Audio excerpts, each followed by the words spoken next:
Conversar agora com o advogado criminalista, integrante do coletivo Advogadas e Advogados pela Democracia, José Carlos Portela Júnior. Bom dia, Portela. Olá, Glauco. Bom dia. Bom dia, ouvintes. Ouvintes e também os telespectadores aqui, já que o Jornal Brasil Atual tem transmissão pela TVT e nos nossos canais no YouTube. E Portela, no sábado, a juíza federal substituta Poliana Kelly Maciel Martins Alves, da 12ª Vara Federal de Brasília, em uma decisão proferida ali nesse final de semana, rejeitou o pedido do procurador da República Frederico de Carvalho Paiva para que fosse reiniciada a ação penal contra o ex-presidente Lula, no que ficou conhecido como o caso do sítio de Atibaia. Essa decisão, inclusive, se soma a outras 16 vitórias da defesa do ex-presidente. Como é que você viu essa decisão do sábado da juíza Poliana, Portela? É uma decisão digna de ser aplaudida, né, por todos aqueles que se preocupam com os rumos da frágil democracia brasileira, né? Lembrando que o presidente Lula não pôde se candidatar nas últimas eleições presidenciais, por uma manobra, inclusive, do próprio judiciário, na época comandado lá pelo ex-juiz Sérgio Moro, e referendado pelo Supremo Tribunal Federal, e agora a coisa mudou. E mudou por quê? Mudou por conta da pressão da sociedade, né? A pressão política de uma parcela expressiva da sociedade que se deu conta de que a Operação Lava Jato era uma operação política, né? E seus desdobramentos também, né? Tudo que veio oriundo da Operação Lava Jato estava maculado por interesses políticos, claramente políticos, daqueles que conduziram a operação, notadamente o Jair Bolsonaro, que teve seu nome catapultado a partir do que aconteceu na Operação Lava Jato, e também do Sérgio Moro. E aí abre-se esse novo capítulo na justiça. A partir do momento que a sociedade começou a pressionar o judiciário e essa sujeira toda veio à tona, o judiciário não teve outra saída, né, que não fosse reconhecer a inocência do presidente Lula, e daí porque essas decisões todas favoráveis ao presidente Lula. Isso é digno, sim, de ser aplaudido, mas, por outro lado, a gente também tem que ficar vigilante, porque o judiciário, sabemos muito bem, tem seus próprios interesses, né, e defende interesses políticos de um setor da classe dominante que quer levar o país à destruição. Está conseguindo fazê-lo, né, inclusive com esse governo Bolsonaro, já tinha o feito com o governo Temer. Então, essa pressão popular que nós estamos vendo, inclusive com atos de rua, né, com esse inconformismo da classe trabalhadora que se revela cada vez mais forte, faz com que também as instituições acabem sentindo pressionadas. Então, não é por outra razão que o judiciário começa a tratar dos processos do presidente Lula por uma outra perspectiva, da perspectiva que todo mundo esperava que fosse acontecer lá atrás, da perspectiva da defesa das garantias constitucionais e também da defesa do processo eleitoral sem constrangimentos, né, para que a população possa escolher o presidente nas eleições sem que as instituições bloqueiem, né, o nome do principal candidato, que é o presidente Lula. E Portela, pelo bem da informação, já que eu já vi inclusive jornalistas na TV repetindo uma ladainha também que foi usada quando foi decretada ali a suspeição do ex-juiz Sérgio Moro, de que isso não significa que Lula é inocente, né?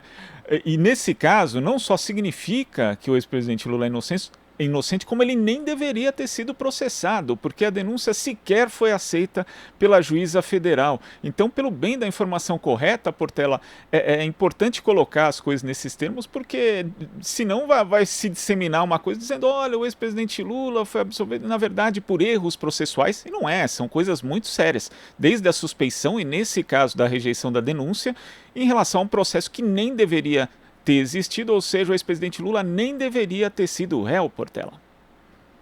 Muito bem pontuado, né? A narrativa da direita é sempre de macular o legado político do presidente Lula, né, de destruir sua imagem. Então, sempre haverá esse tipo de retórica criminosa, né, buscando manipular a informação. Né? E como você bem disse, o presidente Lula, como qualquer cidadão, de acordo com a Constituição, é presumidamente inocente. E, além disso, demonstrado, depois disso que nós vimos, né, demonstrado que o processo que levou, inclusive, a sua prisão era um processo maculado por interesses políticos, me espanta, né, que ainda alguém tenha cara de pau de sustentar isso publicamente, deturpando a informação e criando uma narrativa fantasiosa de que, veja lá, né, essa é uma questão menor, uma questão formal, né, mas ele continua sendo culpado. Não, negativo.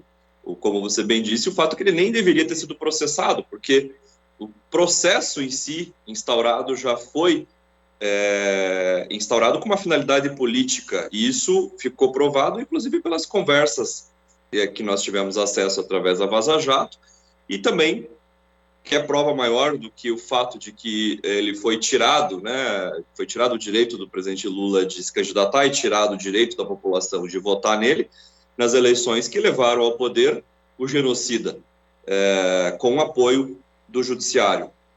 Então, quer dizer, isso tudo deveria ser levado em conta no momento de se contar essa história corretamente. Mas a gente sabe que a direita não é muito fã dos fatos, né?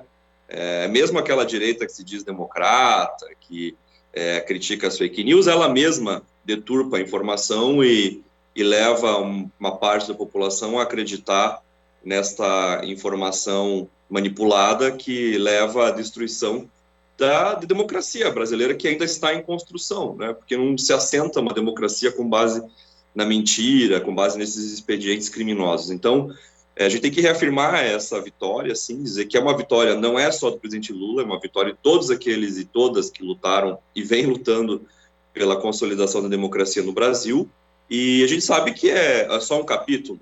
Nós enfrentaremos outros obstáculos e outros momentos críticos, né? Agora que vai se avizinhando as eleições, aí para o ano que vem, vão se avizinhando as eleições, nós enfrentaremos novos momentos críticos e precisaremos, com toda a força, fazer frente a esse tipo de discurso manipulador que levou lá atrás, inclusive, a mídia burguesa, né, a vender para o povo que a Lava Jato iria acabar com a corrupção, que iria levar o Brasil ao desenvolvimento, e o que nós vimos foi totalmente o contrário, né? Tá aí, os fatos não negam.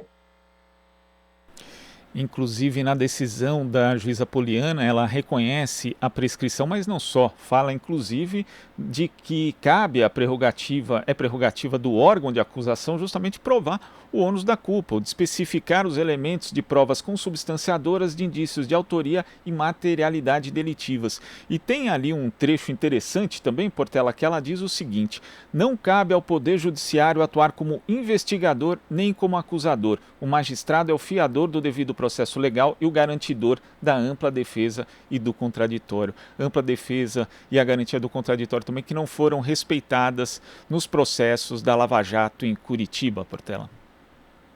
Nós sempre denunciamos aqui, né, no canal, a forma como o processo contra o presidente Lula estava sendo conduzido, né, na 13ª Vara Federal de Curitiba, a famigerada vara do Sérgio Moro, sempre em atropelo às garantias constitucionais, né? A gente chegou a pontuar aqui inúmeras violações que levavam a cerceamento de defesa do presidente Lula, como indeferimento de pedidos de prova, como grampos telefônicos entre advogados, né, para capturar as conversas entre advogados e o presidente Lula, o que é proibido pela Constituição, tentativas de impedir que se ouvissem testemunhas, o próprio juiz tumultuando a audiência, impedindo que a defesa fizesse perguntas às testemunhas ou fizesse as suas argumentações, né? Quantas cenas nós vimos das audiências em que o Sérgio Moro mandava os advogados ficarem quietos, cerceava a palavra, os advogados protestavam, né? E inclusive alguns iam até a mídia contar o que tinha acontecido na audiência e toda a comunidade jurídica e o povo ficavam estarrecidos com aquilo tudo. Muitas dessas situações foram avalizadas pelo Tribunal Regional Federal da 4ª Região, dizendo que não tinha problema nenhum, que a defesa do presidente Lula estava querendo apenas criar um fato para tumultuar o processo, né? E até em situações que chegaram ao STF, o STF acabou, na expressão popular, no jargão popular, passando pano para o Sérgio Moro, né? Mas o jogo mudou e não foi porque o judiciário acordou ontem e disse assim, nossa, agora nós vamos defender a democracia. Não, o jogo mudou por conta da conjuntura que entra aí no tabuleiro, a extrema-direita ganhando cada vez mais corpo, né? Mesmo dentro dessas instituições, que nós chamamos de instituições da ordem, existem setores dessas instituições que não compactuam com o que a extrema-direita quer como projeto político para o país, né? Isso a gente vê claramente agora no STF, com as decisões dos ministros contra os bolsonaristas. E também mudou pela pressão popular, como eu disse, porque as condições de vida da classe trabalhadora ficaram cada vez mais indignas, né? Então, está ocorrendo uma mobilização popular maior, e isso acaba fazendo com que o jogo acabe favorecendo um pouco os interesses do povo, né? Mas claro que a gente só vai conseguir ganhar esse jogo parcialmente, pelo menos uma vitória, tirando esse genocida da presidência, né? E garantindo que as eleições de 2022 sejam mais lídimas possíveis dentro daquilo que a gente consegue, dentro de um jogo sujo que a direita está propondo, e, ao mesmo tempo, também a gente tem que entender que esse jogo institucional, que ainda que traga, né, uma vitória parcial, uma vitória que deve ser comemorada como essa do presidente Lula, dos seus processos, ela não esgota a luta, né? A luta, ela precisa ser no campo social, e assim, fazendo uma luta no campo social, a gente consegue ter essas respostas vitoriosas no campo institucional também. Então, o judiciário, ele opera, ou deveria operar como fiador, né? Deveria operar como fiador da democracia, mas a gente vê ele fazendo o oposto. E se o povo não ficar vigilante, não pressionar, não fizer a luta, o judiciário não vai mudar, né? Então, nós vimos aí um exemplo claro de como funciona essa pressão popular e a resposta que o judiciário pode dar de acordo com essa pressão. Portela, quando a gente vê esse tipo de decisão, né, relativa a um processo que nem deveria ter existido, vai passando um filme na cabeça, e nesse filme tem alguns personagens também que devem ser citados. No caso dos processos relativos ao ex-presidente Lula, conduzidos pelo ex-juiz Sérgio Moro, naquela sentença relativa ao triplex do Guarujá, por exemplo, antes sequer de ter sido analisada ali pelo TRF4, o presidente do tribunal, Carlos Eduardo Thompson, ali disse que a sentença era tecnicamente irrepreensível, e falou isso sem ter lido, assumindo que não tinha lido, sendo que àquela altura, inclusive, ele poderia vir a julgar aquela sentença, né? Já que a defesa do ex-presidente Lula estava recorrendo. Depois tivemos os votos dos desembargadores do mesmo Tribunal Regional Federal, que eles faziam defesa, uma defesa apaixonada da sentença de Sérgio Moro, algo totalmente atípico. Então, essa decisão da juíza Poliana, ela desnuda também não só a questão da Operação Lava Jato, de como foi parcial o juiz Sérgio Moro, mas também como falharam aqueles mecanismos recursais que poderiam ter impedido de uma injustiça ocorrer, Portela. Exatamente, e a gente tem que colocar mais uma questão. Onde estavam os órgãos de controle? CNJ, CNMP, né, o Conselho Nacional de Justiça, o Conselho Nacional do Ministério Público, para citar dois exemplos, né? Quantas vezes a defesa do presidente Lula levou esses abusos da Operação Lava Jato para o CNMP, para o CNJ, e não houve resposta, né? O próprio Sérgio Moro, como juiz, foi representado várias vezes, não só pela defesa do presidente Lula, mas também como por outras organizações, coletivos de advogados, e não teve resposta alguma, não tivemos resposta, e o Sérgio Moro deixou a magistratura, e depois que deixa a magistratura não pode ser punido mais pelo CNJ, porque o CNJ só pode punir aqueles juízes que estão ainda exercendo a função. E foram empurrando com a barriga num claro desrespeito à população, desrespeito às regras do jogo, assim, de maneira escancarada. Não houve nem uma forma, assim, subreptícia de fazer a coisa. Foi escancarada. Então, essa falha, ela decorre também da forma como se estrutura mesmo a justiça no Brasil. Uma justiça classista, uma justiça racista, uma justiça que tem classe e raça, né? Ela defende os interesses dos ricos e dos poderosos e ela é contra os interesses da classe trabalhadora, da população negra, da população indígena, das mulheres, da população LGBT. É uma justiça que está aí para defender os interesses da ordem, né?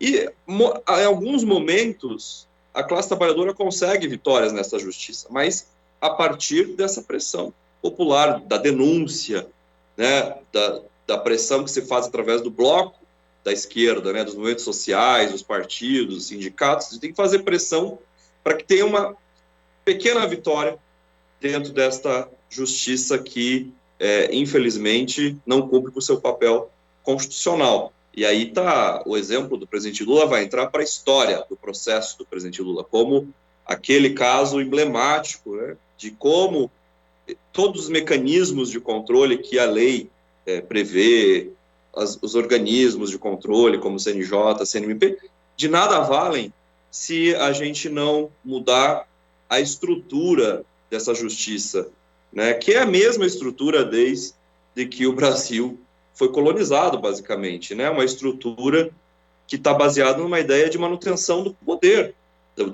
da classe dominante. Então, é até louvável a decisão da juíza Poliana e uma demonstração até de coragem, né, dela mostrar essa independência, coisa que nós não vimos com o Sérgio Moro, né, que foi apenas um vassalo de interesses maiores daqueles que queriam tomar o poder da República. Portela, muito obrigado pela sua participação aqui no Jornal Brasil Atual e até a próxima. De nada, até mais, Glauco. Bom trabalho. Até, igualmente. Conversamos aqui com o advogado criminalista, integrante do coletivo Advogadas e Advogados pela Democracia, José Carlos Portela Júnior. Aqui você ouve as notícias que os outros não dão. Jornal Brasil Atual.